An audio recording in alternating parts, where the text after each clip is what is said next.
at all? Oh, you're on mute. Yeah, I got a meeting tomorrow morning, so I'm good the rest of the day.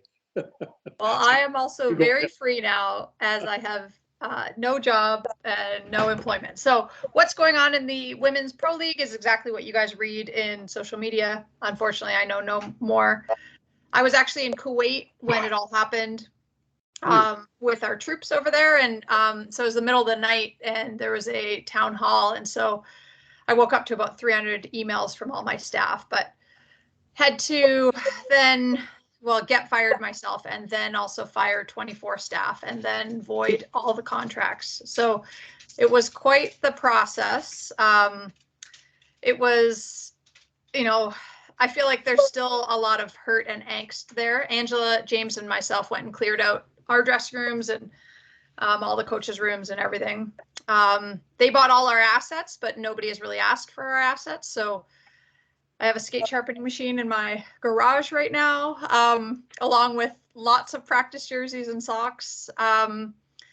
So yeah, there is, from our perspective, talking to our owners, it was supposed to be a merger where they would utilize some of our infrastructure that was already in place and some of our staff. In the end, it became a hostile takeover and just the entire staff from the PHF got fired. So it is what it is. This is, in the end, probably what needed to happen for women's hockey. There needs to be one league. Everybody knows that. It's hard when something that you've built gets taken down, but I know something else will come in its place, probably to be really great. I had a wonderful year. Actually, the Isabel Cup just arrived at my house. I was out in Halifax on the weekend, and so it just got FedEx back. So we're just in the process of still celebrating and trying to sort of live in those moments more than any other moments, and appreciate what we were able to do. I think for me, the most amazing thing was working with such incredible people alongside. I didn't know Angela James that well.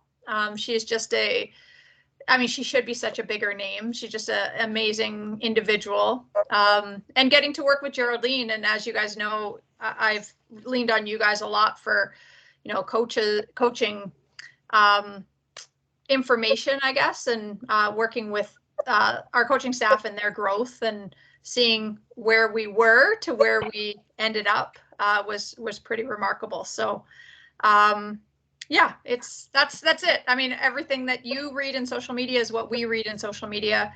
I just ran my goalie camp and had both PWHPA players and PHF players, like goalies that were instructors. There isn't too much more information that they know either. They're just kind of waiting for potential tryouts or draft to find out even what cities they're going to be in. I was in Winnipeg and we had one of our Isabel Cup champions there. I just signed her to 2 years for $220,000 American to play, and that was voided. And now she has to kind of wait until January. She would be good enough probably to make this next league, but doesn't have the money to kind of make it to there for training purposes and stuff. And it's pretty easy for these players to train in the summer, but they got to train all the way till January now. So yeah, it's a difficult situation for all of them. Our ownership was really great and gave severance to our staff and players to kind of help people get through a little bit. They've been really generous and, trying to help as much as they can. So, yeah, that's it. I feel like this is a cathartic session for me. So thank you guys. But that's pretty much it. I can add a little tidbit. I know Sammy's aware, but because I talked to Peter Smith at length about it when it all went down, and it seems that Peter Smith may have survived with his job, but he has heard from no one in the new group at all, so he has no idea what's going on either. Even though it's sort of out there that he will be retained as a coach in some way, shape, or form, but he knows nothing. And of course, it's a complex enterprise to undertake. So I'm not pointing fingers at the new group or anything, but yes, it's good to have one league.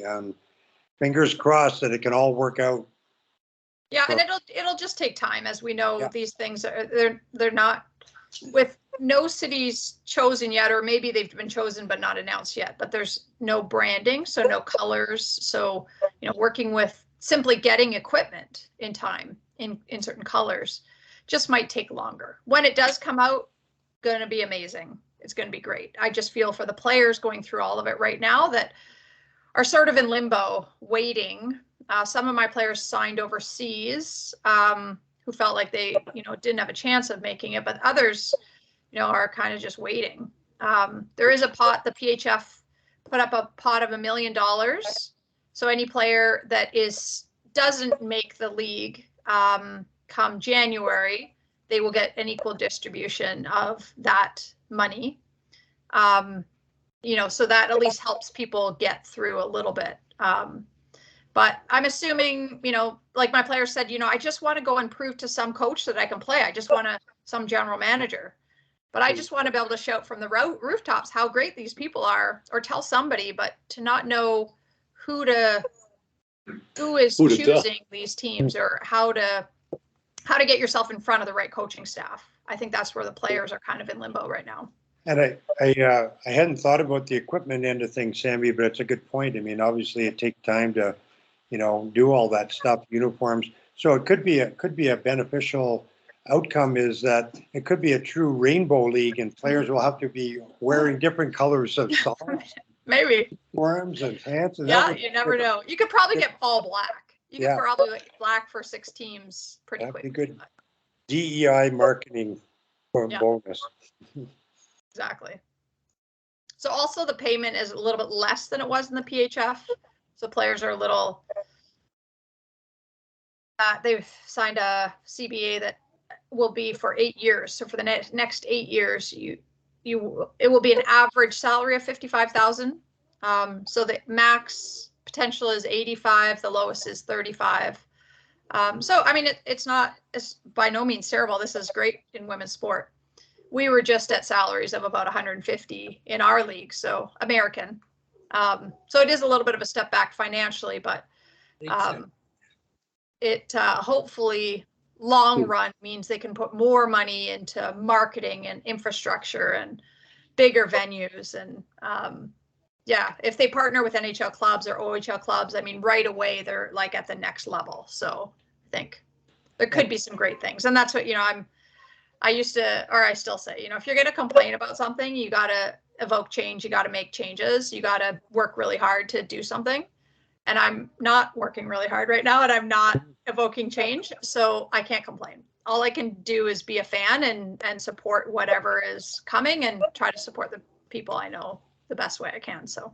And on the salary financial side, and we've talked a little bit about this before, and I really tried to reach out to, Brianne and Marie-Philippe and some of the girls on the women on the U.S. side. The hockey group that a lot of people do not really know much about or are not aware of is the 3-ice hockey that's going on the men's side, which is basically a 8 or 9 week summer league, weekends only. And they really are very, very interested in starting up a female 3-ice league.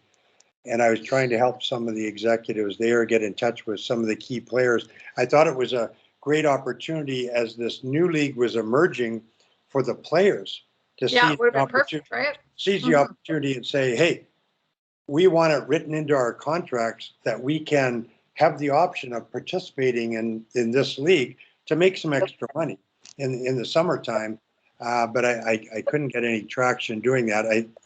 They're very, very interested in having a female league as well, and there's some good money involved in it. So it'll be interesting to see if that comes to fruition at all.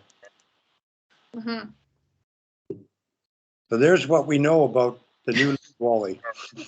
There you go. Not much, but it means I have lots of Thursdays now available. So get to chat with you guys.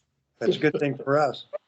Sammy be sharpening skates as a side hustle too. That's right. Anybody wants to come by Mississauga, have some sharp skates?